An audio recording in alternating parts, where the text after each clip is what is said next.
Hey there guys, DMO73 here, bringing you some more spoilers for Vingolf 2. We are digging into the more water cards, more support from there, so let's just go ahead and just jump right into it. We get some pretty cool stuff today.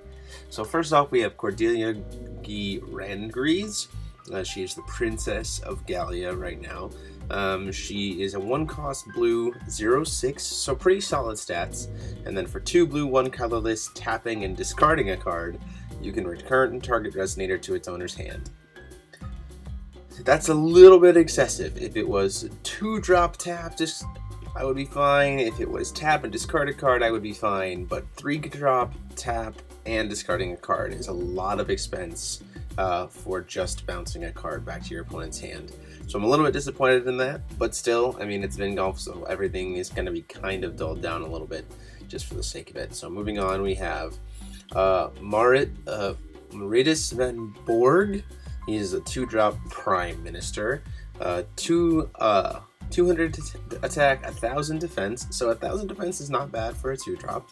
And then it says Cordelia, cards named Cordelia cannot be targeted, and if damage would be dealt to them, it's dealt to this card instead. So he protects her.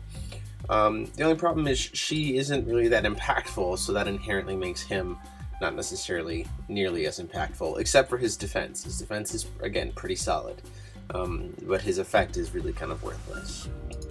Then we have Largo Potter, 4-cost 6/6, and whenever this card attacks, it gains +1/+1 for every squad 7 you control until the end of the turn. So when he swings, he's a 7/7 minimum. That's pretty interesting. He has the potential to be a large impact, especially as a 4-drop. So when he swings, you could potentially have a lot of other squad 7s, and he can be very, very strong. But you have to kind of go all in on a squad 7 deck, so you don't really necessarily know how that's going to work. Then we have Kreis Cherney, 2-drop 3/3, and when this card enters your field, you draw a card. Pretty straightforward. A little bit of blue draw power. That's pretty nice. I would appreciate it if he was a 1-drop. I think he'd be very, very playable, even in competitive, if he was a 1-drop, just a 3/3 that hits the field and draws you a card. But not bad.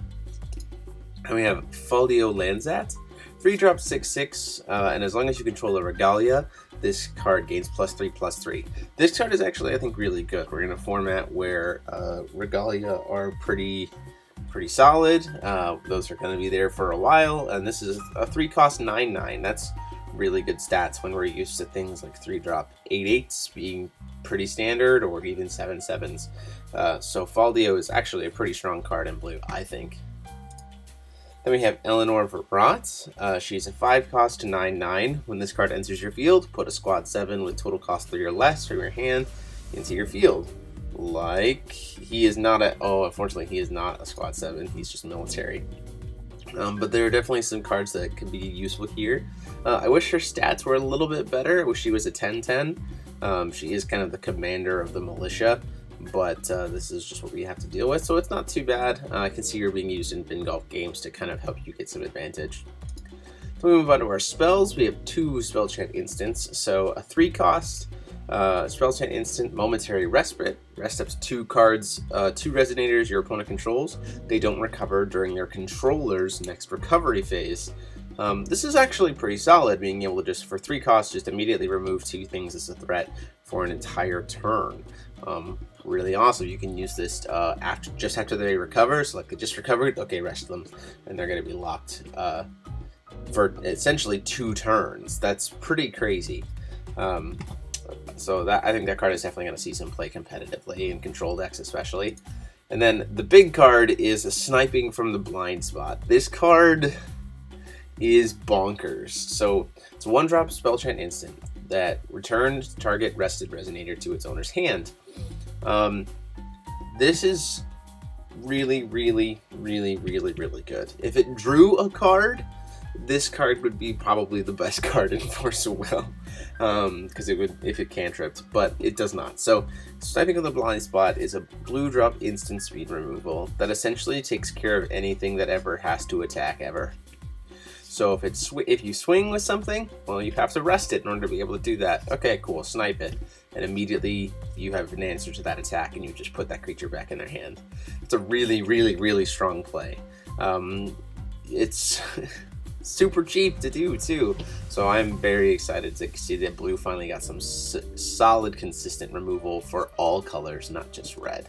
But there you have it, guys. That is all we have for today. Let me know what you think about this stuff. Let you think why blue suddenly got cards that were like way better for competitive play than the other stuff we've seen so far. What decks you kind of will put these cards in, and like, comment, and subscribe as always. And until next time, this is TMO73 signing off.